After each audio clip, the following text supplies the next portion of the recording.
This conference will now be recorded. Thanks for joining today. This is a topic that I think about a lot. I see a lot of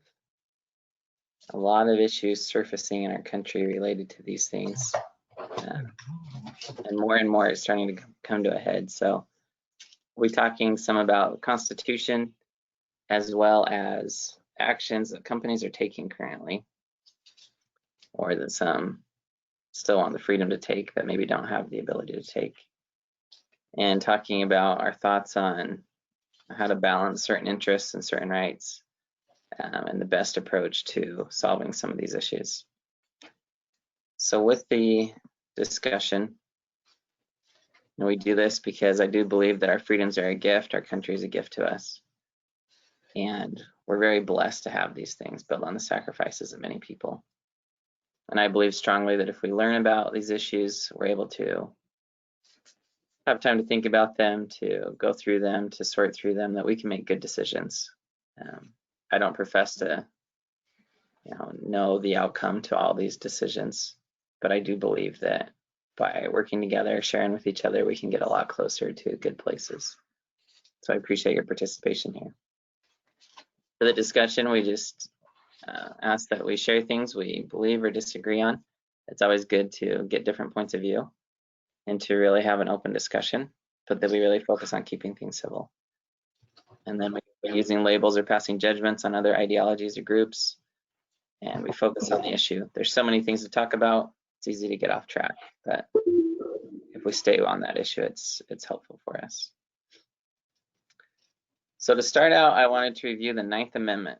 This is one of, there's a couple, I guess there's a few amendments that rarely get any court attention, but the 9th Amendment is one of the very, very rarely discussed amendments.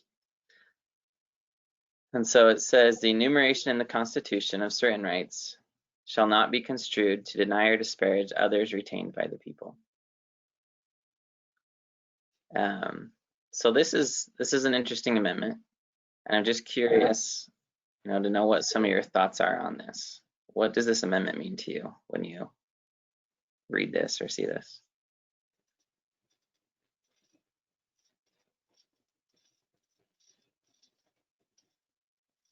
Could you read it one more time? Yep, so it says the enumeration in the Constitution of certain rights shall not be construed to deny or disparage others retained by the people.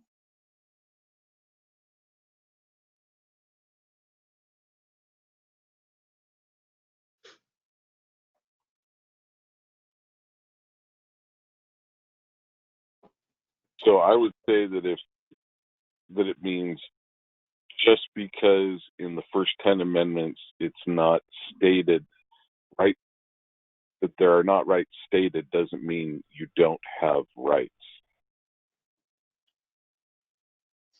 Okay, so to you it's saying there's additional rights not listed in the Constitution.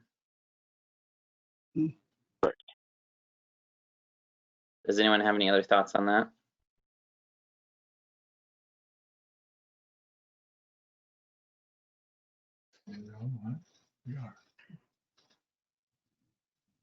I think fundamental rights or at least the basic ones are laid out in the Declaration of Independence.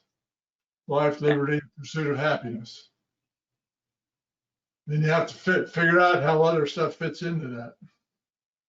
And you also have to recognize and respect the fact that these are everybody's rights, not just people in the U.S., not just citizens, they're everybody's.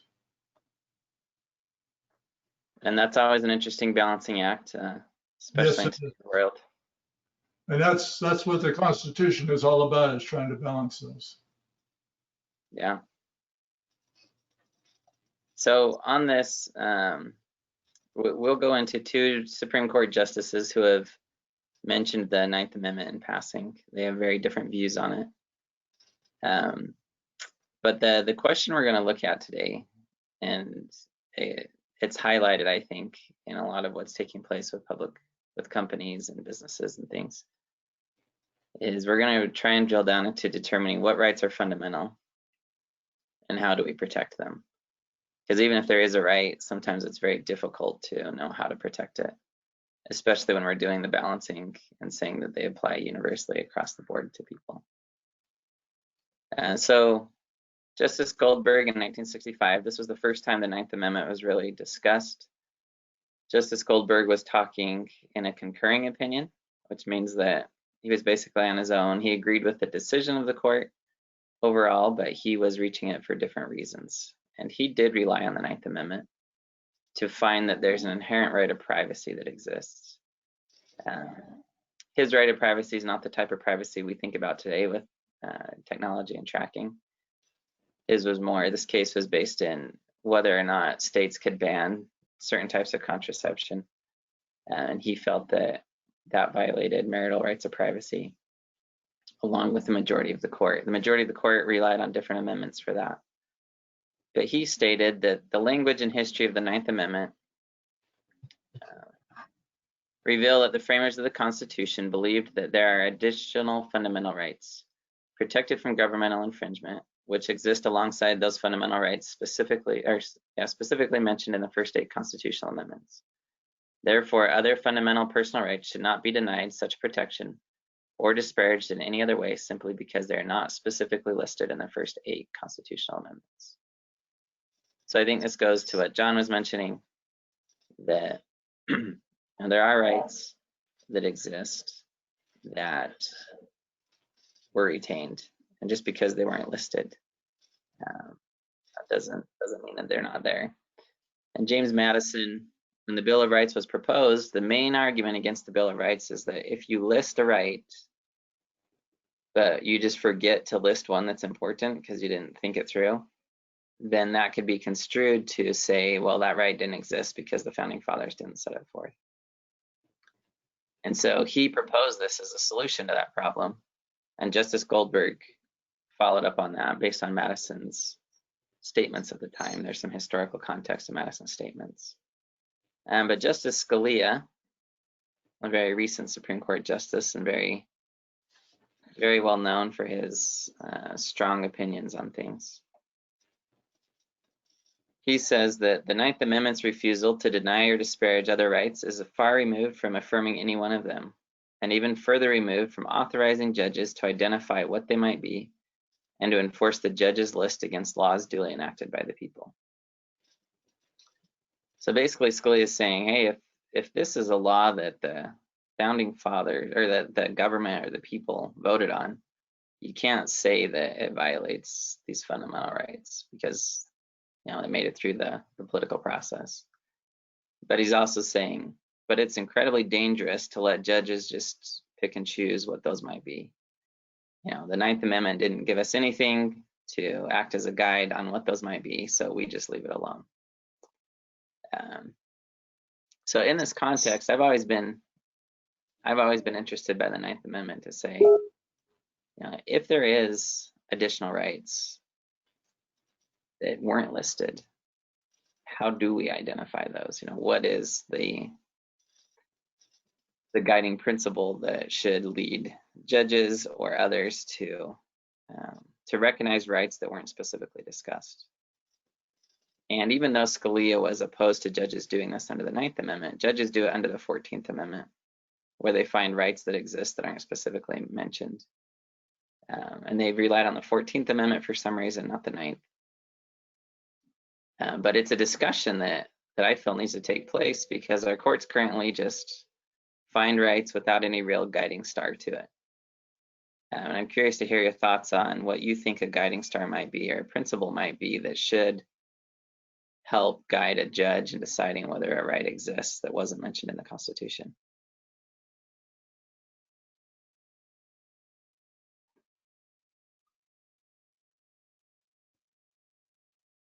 Even if you have any basic ideas on that. I consider the Declaration of Independence, where they list life, liberty, and the pursuit of happiness, to be maybe something you would look at. Okay, I think that could be really good. guiding star to see if it fits into that or not. Are there other thoughts that people have on that?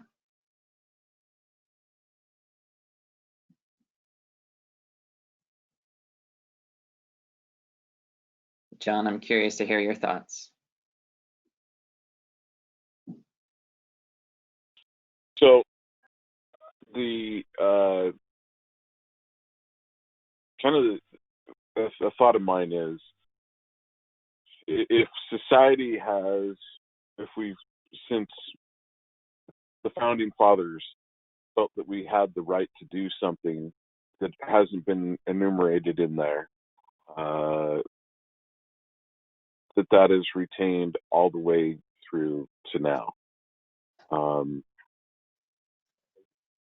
So one of the things that I would say that I think that we have the right to, that's somewhat been taken away, is is in regards to having to license your vehicle, having to have a driver's license, and some of these things. You are licensed to do it, as opposed to it's an existing right. And how does that apply to, now we have cars, we didn't have cars back then. Well, they had horses, they had wagons. You didn't have to license your horse, you didn't have to license your wagon. And so now, you fast forward to today,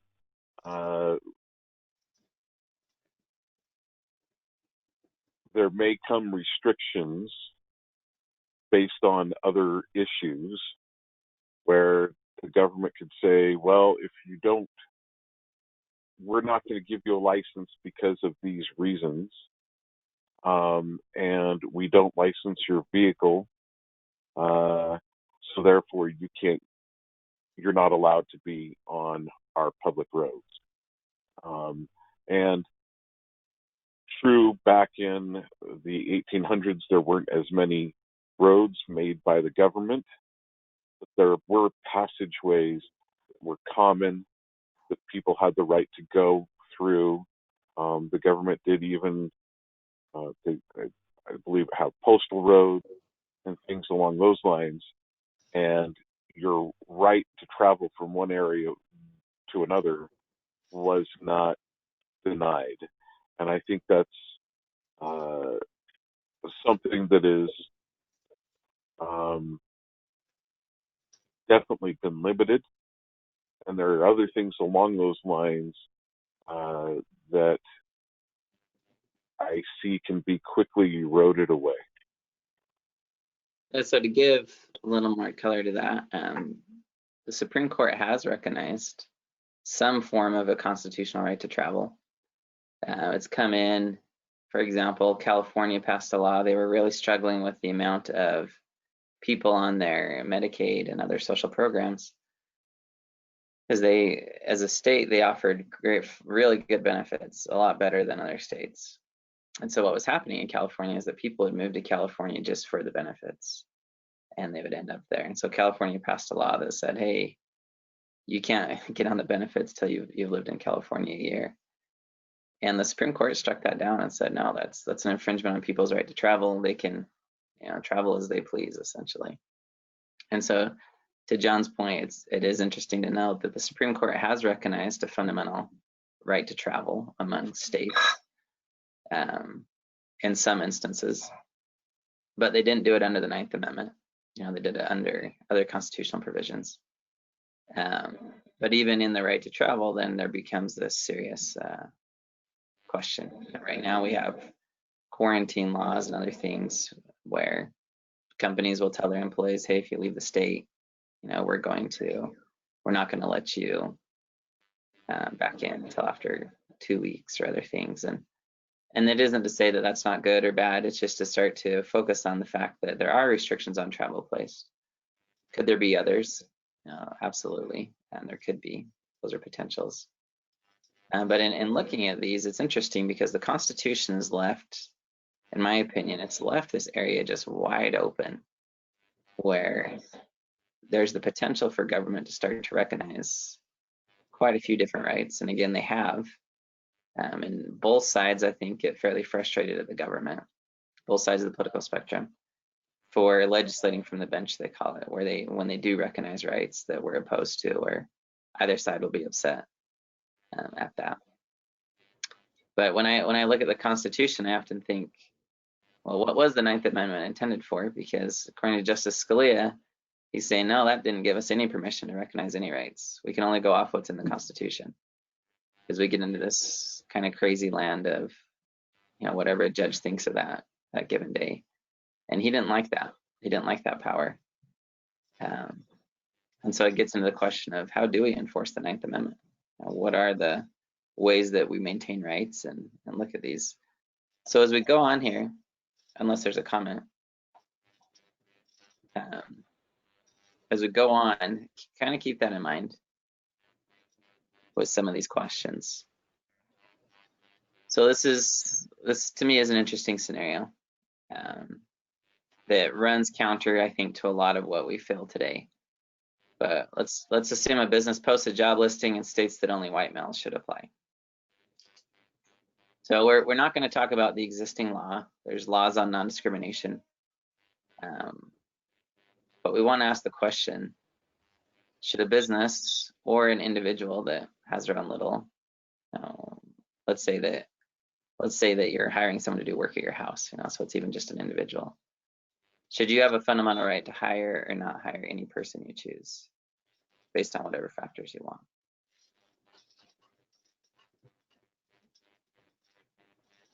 Or should a person have a fundamental right to not have race or certain other factors part of the hiring decision?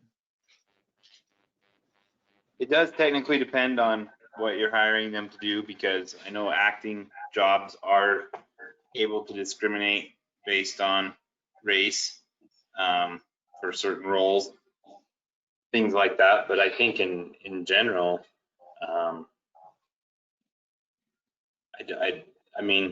I choose people to supply parts or services for us all the time, and I don't see why race would ever be a factor there. It's always, it's more a factor of their abilities and their cost than anything else. I guess I don't see why race would be in general.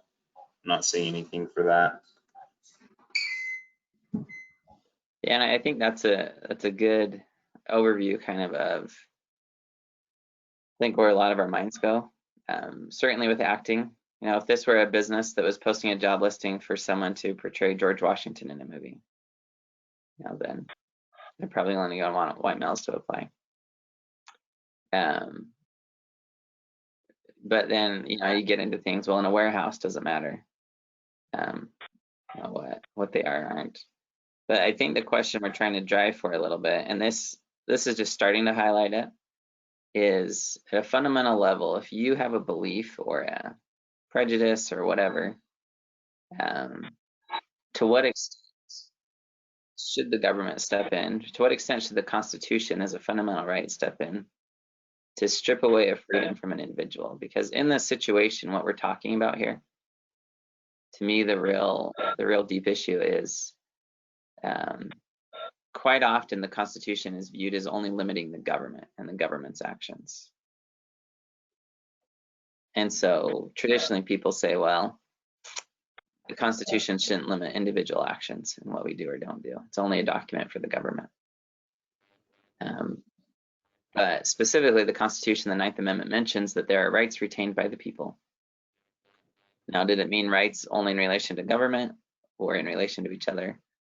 I don't know, because the question then becomes here, as an individual, should I have a fundamental right to be free from race decisions in the hiring process? If that's the case, then the Constitution is going to apply to limit the actions of individuals, not just the government. Can I bring up something that's coming down that I think is coming down the pike and has already started to happen, to a level in Canada. And if it's happening in Canada, and there's that thought even here in the United States, say like today, I choose to identify myself as a woman, and then 5 days later, I choose to identify myself back as a man. And then for another couple months, I choose to identify my self as a woman. And then 3 months after that, I choose to identify myself as a man, or and then let's say maybe I choose to identify myself as a butterfly. I don't know. But in Canada, they are starting to they're looking to pass laws where you must use the proper pronoun, and if you don't, if you choose not to use the proper pronoun, they are looking to have laws that you are required to do that. And the problem that I think I'm trying to get at is you're forcing someone else to speak to you by law in a way that you want them to speak to you at. And especially when there is variance from what you were biologically born, that it's difficult to tell what you are choosing to present yourself as. And I like one thing right now people aren't talking about, but I think may come down the pike is, well, what if I self-identify myself as a small, as a short, extremely thin Asian man? Anybody that's seen me in person knows that I wouldn't fit that characterization, right? And so when you don't allow for self-discrimination, for individuals to discriminate, you're taking away their freedom to interact. So I'm going to end the statement there. Yeah, so there's always, in these situations here, when we really get down to these fundamental rights, I think that current society is pushing us to a place where we're having some intense discussions over what that means. Because fundamentally, should I have the freedom to, some people would say fundamentally I should have the freedom to be a man, a woman, or whatnot. Or fundamentally, should someone, even if I don't identify as a woman, I'm a man and that's what I am. Should someone be able to call me a girl, or call me a name, or do different things? And I feel that where we're at in society is we're kind of grappling with this realization that when we're boiling down and trying to understand what it really means as a fundamental right to personhood, to being a citizen of the United States, we're grappling with this concept of, well, do you have a right to, let's say, to be a certain skin color, whether it's white, black, anything in between? Or does someone have a right to have beliefs around that and exercise those beliefs? Because to Alan's point, why would you care? As long as the person does good quality and it's a good return on your money, shouldn't that be your decision factor? And in a business setting, potentially that should. But there are people that say, well, these things do matter to me.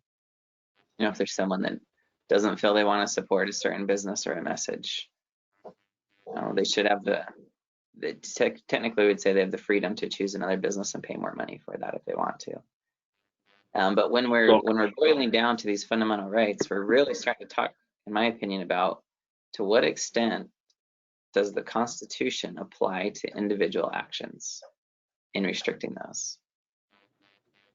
So let's make this real kind of even more simple. I think something that most people get on board with.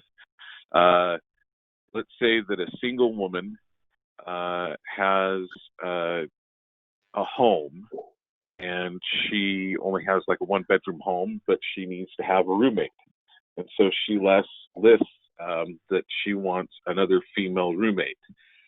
I could see not too far down the road now whether that a man could come in and say, you're discriminating against me because I want to live in that, I want to be able to be in that room. I want to be able to be a roommate. You're denying my right to have to be able to live somewhere, and deny myself the right to have a living ability. And I don't think that's too far from coming down the path. And I think most 90% of Americans would say a woman has the right to say, I don't have to have this individual in my room. And so that I'd say that even boils down to a more fundamental situation.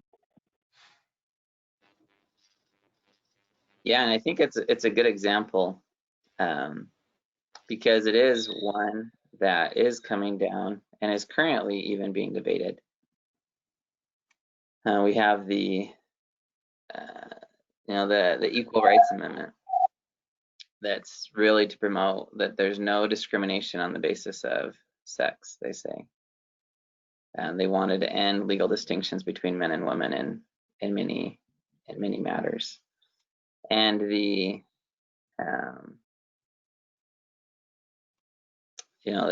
says that the language says equality of rights under the law shall not be denied or abridged by the United States or by any state on account of sex. And then section 2 of that same amendment said the Congress shall have the power to enforce by appropriate legislation the provisions of this article. But that still begs the question about, well, then what is appropriate? What is appropriate discrimination? Can we be at a place where we can still say female only, or is the law going to step in and say, no, that's the amendment said no discrimination. It's got to be equal rights. And so to me, still we're grappling with this debate. And to me, the Equal Rights Amendment, a lot of it, the unspoken debate about it, boils down to what level do we maintain the freedom of association in the United States, the freedom for me to say no, I'm married, thanks, I don't want to associate with ladies anymore, or to what extent as humans do we have these fundamental rights to associate, not associate, and do these things? And these aren't questions we'll necessarily have an answer for today.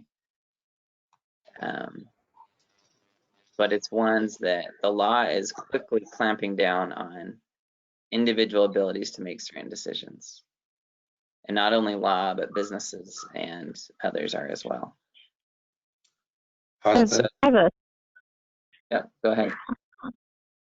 So I had a thought on that. I was wondering, I know we talk a lot about equal rights and stuff, and that's a common statement, but what about equal protections? And so, for example, in a situation stated of the woman and her wanting to choose who lives with her, for multiple reasons, she probably has that desire. And why can she not have equal protections to her as a person renting out her place? That's just a thought I have. Yeah, and I appreciate that. That's a great thought. But to me, it boils down to the protection side. Either person could fall on the protection side. If in the business scenario, the business owner might say, well, it's my freedom or my protection. The other person, the person of race that's being impacted, could say, well, this is impacting me. Why aren't I protected equally? And so I do think it's important to look at that, but to understand that people can still fall on either side, because the man can say he's not now protected by the law. Now he doesn't have his protection to get a house when he needs it. I think also we might look at the fruits of things. I can remember being afraid of having a gay teacher for my children, or being afraid to have someone like that in the neighborhood. And so laws have come along where that's, a gay person is discriminated against. And the fruits are that we're all maybe better able to understand one another and able to interact and do and not be afraid. You know, so I mean, that's interesting. You're right to stay away from others. And what's the fruit of that? You know, you have to look at that. And I would say it's a very important thing to look at in evaluating, you know, what are the end results? What are we striving for as a country? What is the Constitution striving for? You know, what is the balance striving for? Because one of the things that happens, and I personally believe that this is an unspoken issue that we don't talk about a lot. In the discrimination realm, if you want to remove hatred, for example, but you force someone to hire somebody they don't want to. And from my perspective and what I've seen as an attorney, it generates intense anger and hatred inside people. It actually tends to make the problem worse. And what I think is happening in America right now is the laws came in, put a lot of force on people to do things, but people only went along because they were compelled to, but it generated more issues in their heart. And I think those are boiling over into lots of different scenarios right now. And again, it is interesting because one of the things that's happened even on the race side is that communities are still incredibly segregated. We have still incredible segregation in America. And what's happened is they found ways to segregate. And one of the ways they do it is through zoning laws. The zoning laws are very much geared to create certain types of welcome certain classes of people and certain types of people to them. And even West Valley, they almost openly admit it. We have this new development going in by us, and it was being built in phases over a few years. And they had built it so that they were stubbing a road. You know, the phase was going to be built later, so the road just ended. They were going to build it in, connect it to another stub. And by the time it came around, what had transpired in the meantime is West Valley had become majority Latino by that time. And so when it came time to approve this this next phase in the development, the city said, no, we've changed our zoning now to require far larger lot sizes. We're not going to zone these smaller lots anymore. And they actually refused to let the development connect through to these two stubs that they had, and created a minimum floor size, you know, minimum square footage on these lots, and made them incredibly expensive lots, just insanely expensive. And West Valley's message is they're working really hard to change the neighborhoods, make them better. But what that's really pushing for is they're trying to stop the influx of a lot of the different races or things that they wanted, or that they didn't want, or whatever it is that's driving their decisions. I'm not sure, but you can see it very clearly. They've identified a class of people they don't want anymore, and in their zoning laws, they've changed them to the point where we've got these two funny stubs now sitting there, and this development going in that won't even use either one of them, so they can have certain lot sizes. And this transpired in just a few years. But if you follow these zoning laws throughout America, people still act on their feelings. They just say that it's for another reason. Now people have to lie to do what they want to do. And we never address the problem in America. It sits there and it gets more entrenched. We're more dishonest about it. We say it's for another reason. And it creates, in my opinion, a very strong issue that remains unaddressed because no one will admit it at that point. Austin, comment back on your employment and how people are hired and things. I know you know more about this than I do, the affirmative action program that was instated because businesses did discriminate on as far as race went. So the government created this affirmative action where, I don't know all the details of it, but the businesses had to hire a certain amount of people, non-white people or female or whatever. And so as good of an idea as it was, it created situations where a businessman wasn't able to hire the most qualified person for the position. Can you elaborate on that program and how it works? Yeah, and I have a real life experience to share with that, where I interviewed at a large law firm in Michigan. It's one of Michigan's more prestigious ones. And I was at law school in Michigan at the time. And I went through the interviews. It was a whole day of interviews. It was, met with all kinds of attorneys throughout the day. They'd set me up for hour appointments with these attorneys. And I don't remember how many attorneys I met with, but it was a lot. But by the end, I get to the last guy. It's the vice president of the company. And he's looking at all the papers. Every attorney that I met with during the day would fill out a review of me. And he said, Austin, he said, you have glowing reviews. The construction law attorney I met with just wanted to hire me. He was convinced I was the guy. He was looking to retire. He needed someone to train up and take over his practice in the construction realm. And he just felt I was the person to do it, with my construction experience, my knowledge and grades and whatever else. And he said, you have glowing reviews. He said, but I can assure you right now, he said, we won't hire you. And he said, do you want to know why? And I said, well, yeah, why won't you hire me? And he said, we're under so much pressure from the government to get a certain percentage of women in the law firm. He said, I have to hire 10 females for every 1 male that I try and hire. And he said, we're so far below our quota right now, we're just desperately trying to find a woman to hire. He goes, but we can't retain him. He says, we can't keep him here. They don't want to stay here. They don't want to be a part of this. He said, but because of the force of the law and the penalties that are imposed if we don't, he says, I just don't have a place to hire you. And I certainly appreciate honesty. I certainly appreciate him saying, hey, the law is compelling me to do something else here.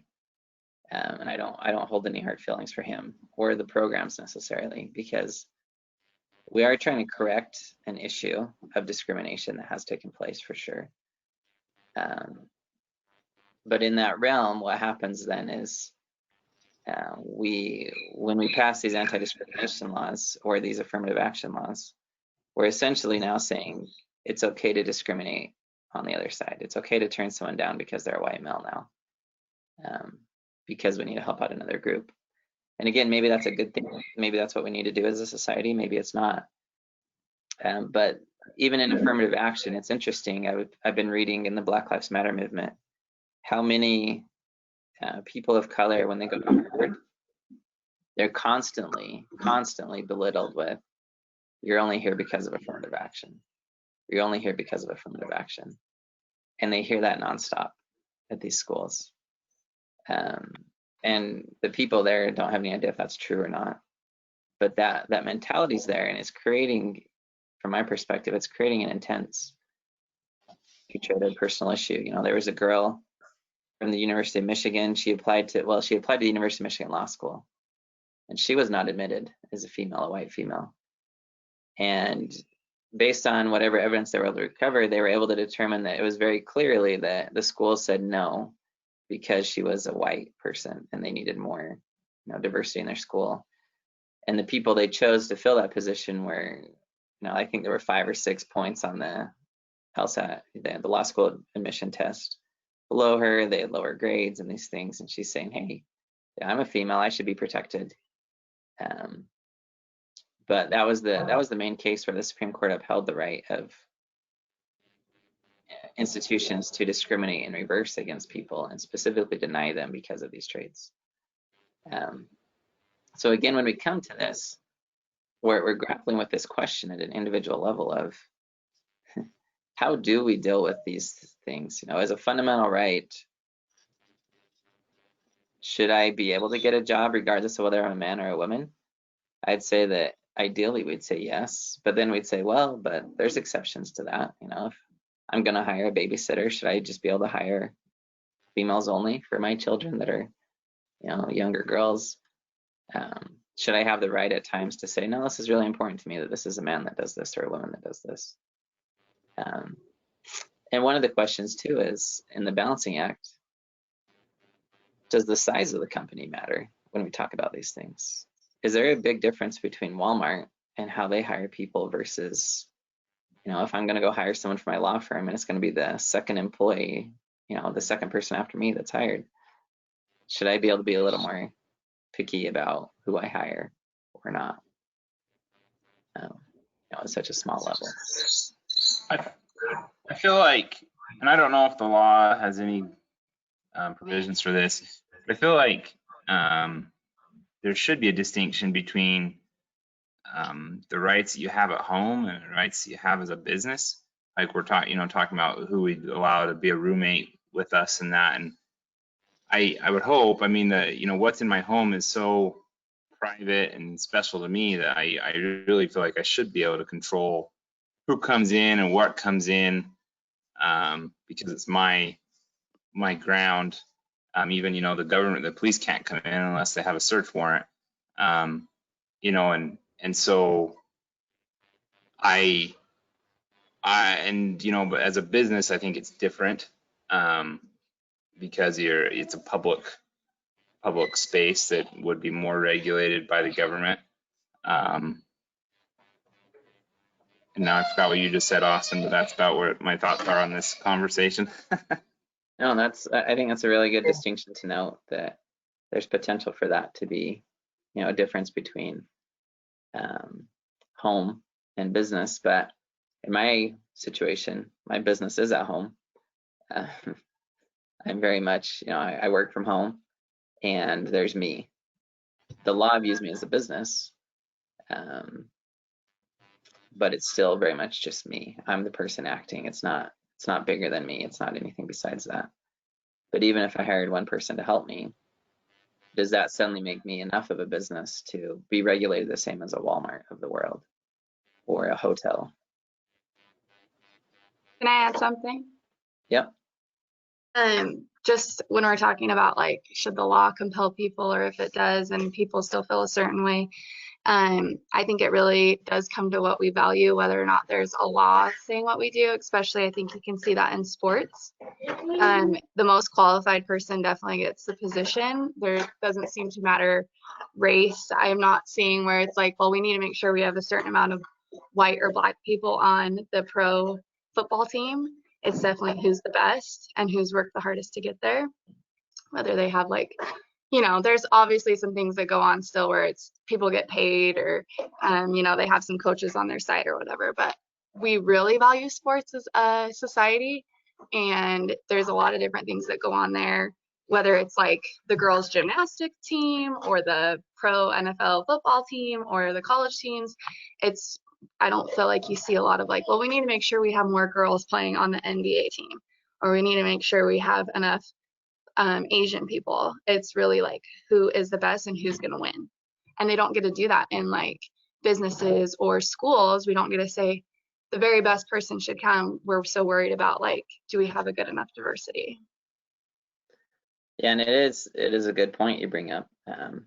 But I will push back a little in that at the college level, they would award scholarships to programs they felt made them money. At least that was their basis for what they said, their justification. Whether that's true or not, I don't know. But that resulted in football scholarships being quite a few, because football generates quite a bit of money generally for at least a number of schools, colleges. And there'd be far less scholarships for women to develop in sports. And so the law of the nation that Don talked about there said, well, we've got to make sure we have equal scholarships to men and women. So when that happened, wrestling almost completely disappeared from college life. There's a few colleges that held on to it, but most of them had to get rid of it. And there was a definite shift in sports at that point of female scholarships and other things, because from a money perspective, women's sports don't make anywhere near as much as male sports do. And that might be the result of all kinds of factors, but just currently as a fact, they don't make as much money. And so there isn't a WNBA that's anywhere near as big as the NBA. And it is an issue that people are grappling with because they're still saying that the opportunities aren't the same, and that when we value money more than people, we're creating these situations. And so some people are saying, well, it's not proper to make a decision solely based on who's the best. We need to make decisions based on other factors. And we see that coming in at companies, where companies are starting to train their employees that they can't talk about the most qualified candidate. They've specifically chosen that there's other things they value more than just, you know, the qualification factors that are necessary. And again, should they have a right to do that? Should they not? You know, it becomes interesting, because then if you're not the most qualified candidate, or if you are the most qualified candidate but they don't want you, well, why don't they want you at that point? What is it that turns them off? Is it your skin color?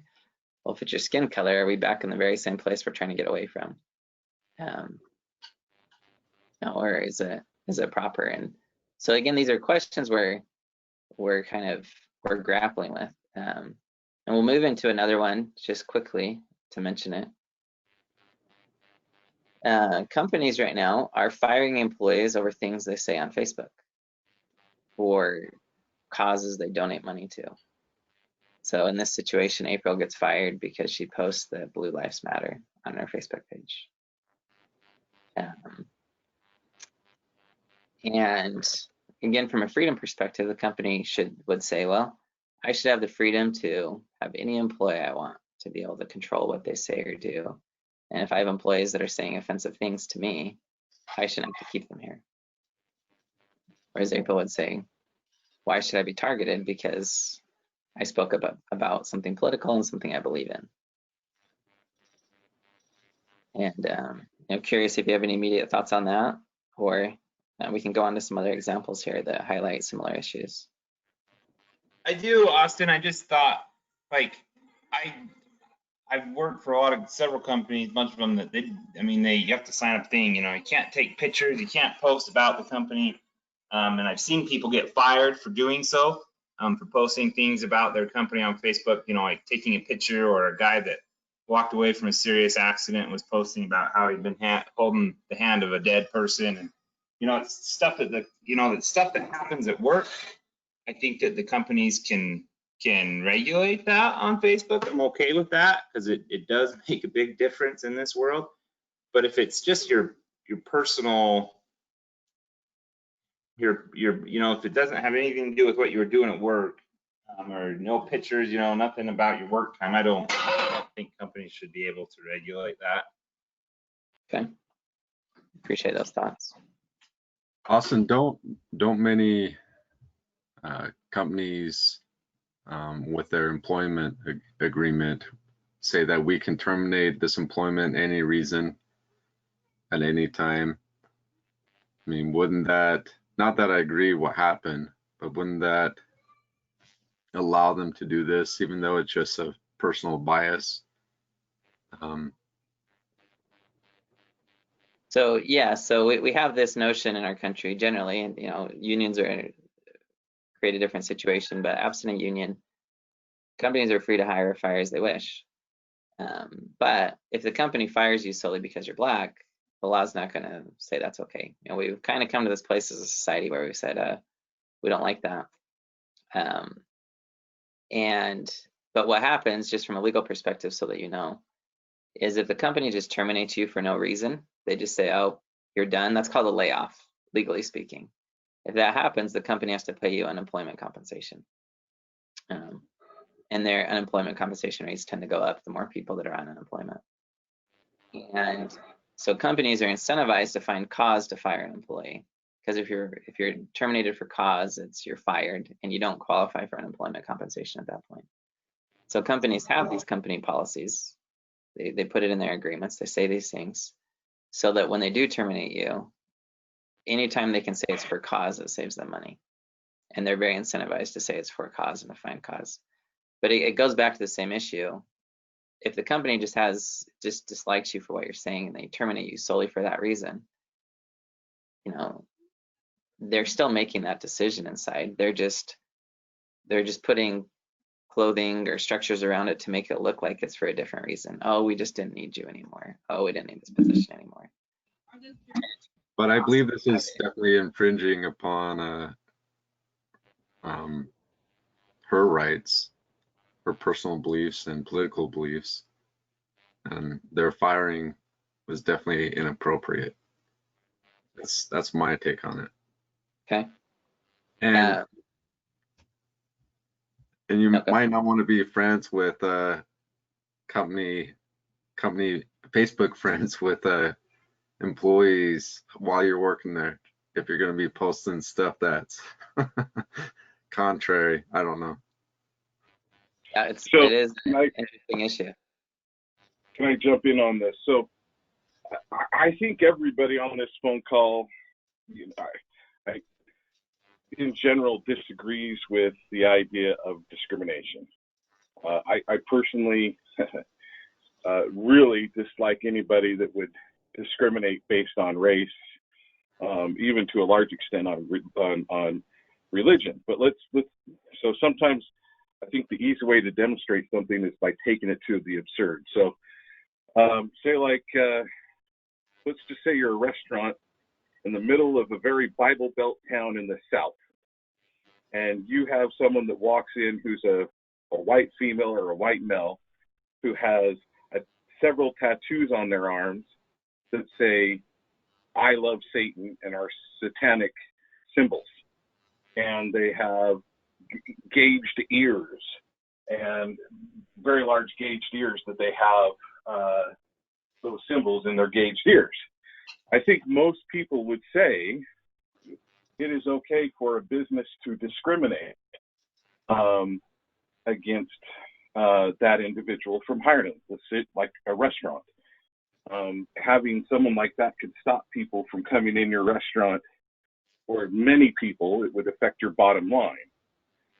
So to go to that level of absurdity, the bottom line is, in my opinion, I feel very strongly that we should be able to discriminate to absurdities and to things that we consider modern day wrongs.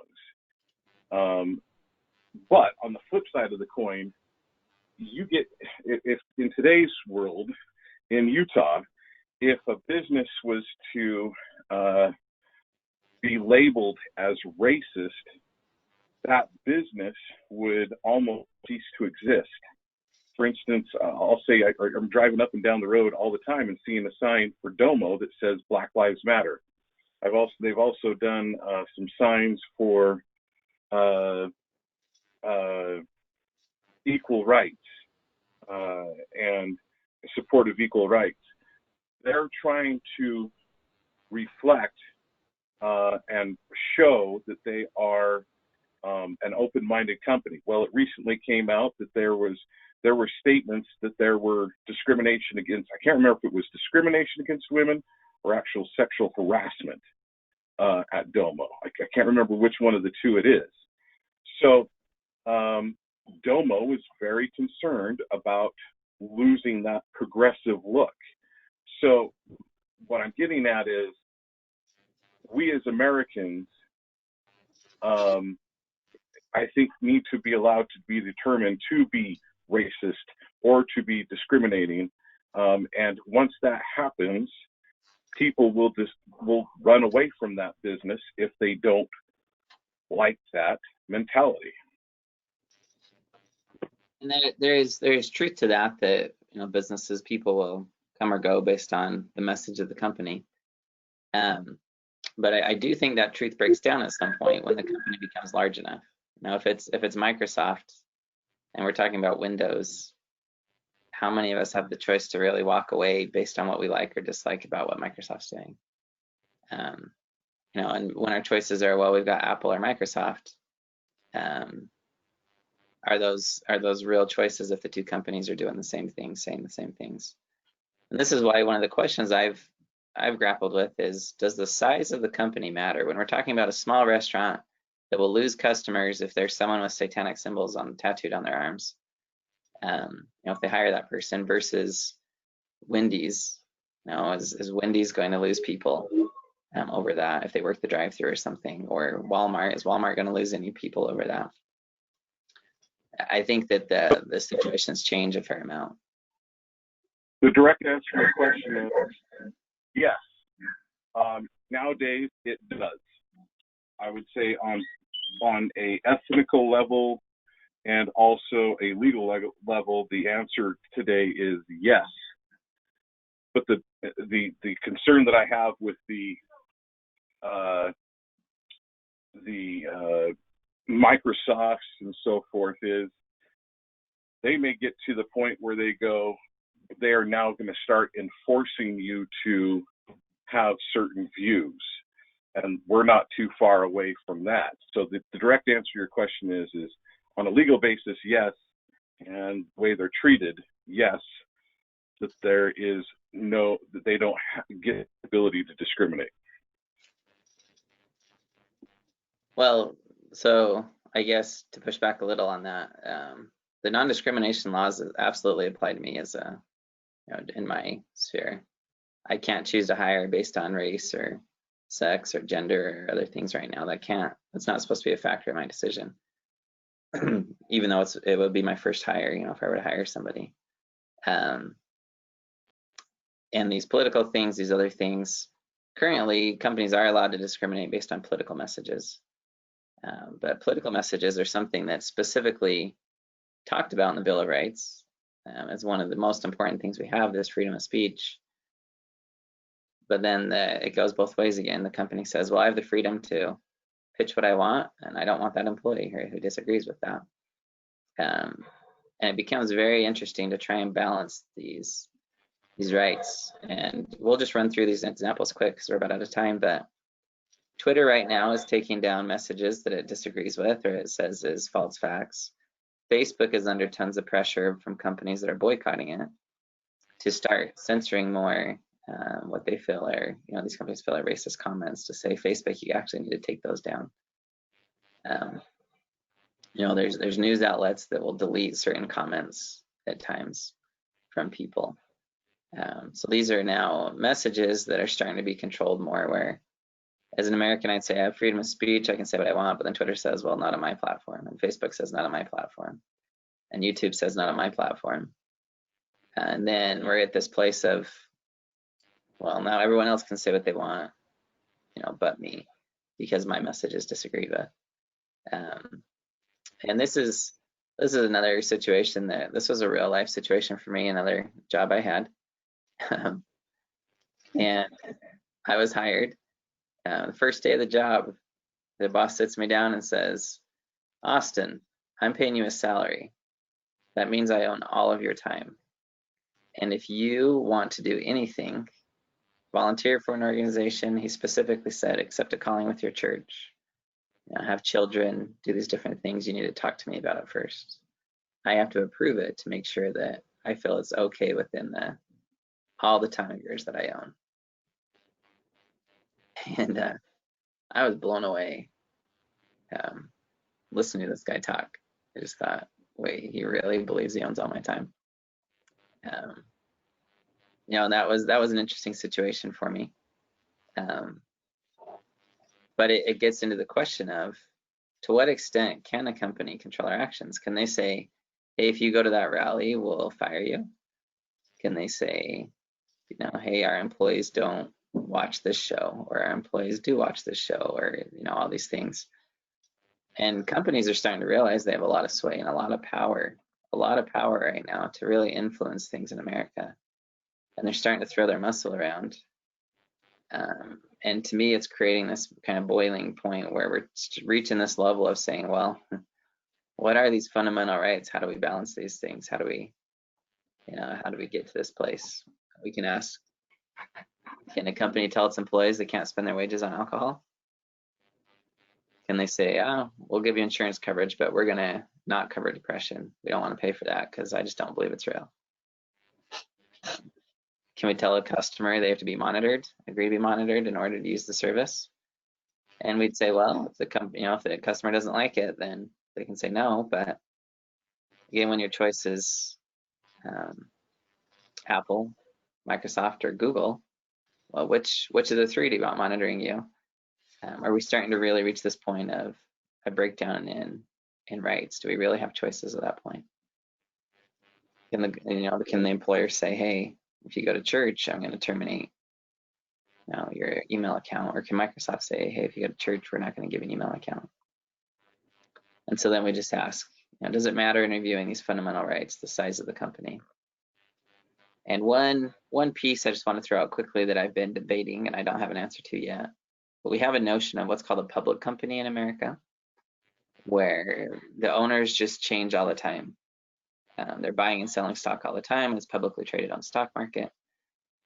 And is there a difference between a publicly traded company from a moral or constitutional rights perspective, or I should say, should there be a difference, versus a company that's privately held, where I can say, this is my company, it reflects my beliefs, versus a public company where it's not anyone's particular beliefs, it's just the board of directors at that time or the CEO, what they decided to do for a message with that company.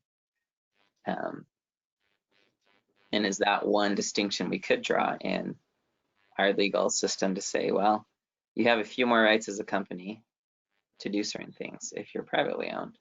But once you're publicly owned, we're going to tip that balance in favor of the employees more to say, hey, you can't get rid of them for these things. Or even the customers, hey, you can't terminate accounts just because you don't agree with what they're emailing about.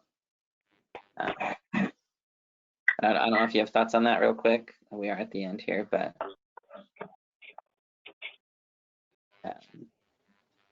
these are things to think about, I think, because if we don't come up with a defining line for how to balance the freedoms of both sides, we're going to it's just going to keep going along with businesses flexing more and more muscle and more issues starting to come up. And I really think as America, it's time we talk about what is the appropriate line. Is it to really draw from the Declaration of Independence? Is it to circle back to the Bill of Rights?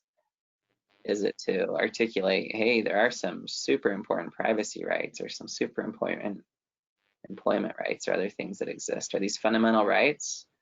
Do we want them to be? Do we not want them to be? What are the pros and cons? What are the fruits of each decision? Let's run through some of these things to see where it goes, take it to the extreme. What will the lawyers do with it? What will the judges do with it? And really start to have that discussion on these, because if we don't, it's just piecemeal about what happens. But if there's a good, solid discussion, I think we can get America to a good place. So my invitation would be to start to think about these things and to really drill down on some factors that could help, even if they're super high level, it's just help set for some of these balancing so that we can operate as America. People can believe as they want to and do as they want to on both sides, and have that balance, because ultimately rights will be restricted on one side or the other. Right now, it will be restricted by the people with power, which are the bigger corporations. But again, going back to this 9th Amendment, just quickly, I'm always just fascinated. It shall not be construed to deny or disparage others retained by the people. And I think it's high time we really sit down and say, what are some of these rights? It doesn't have to be all inclusive, but to really talk about those and what that means. And then to talk about how we protect those in our current society with the large corporations and the importance of work and all these other factors. So I appreciate your participation today. And these are tough questions, but I am confident there are ones we can tackle and come up with some good principles on. So we'll keep the discussion going. So thanks for your time, and we'll follow up next week. Thank you. Thanks, Bob. And everybody. Thank you all.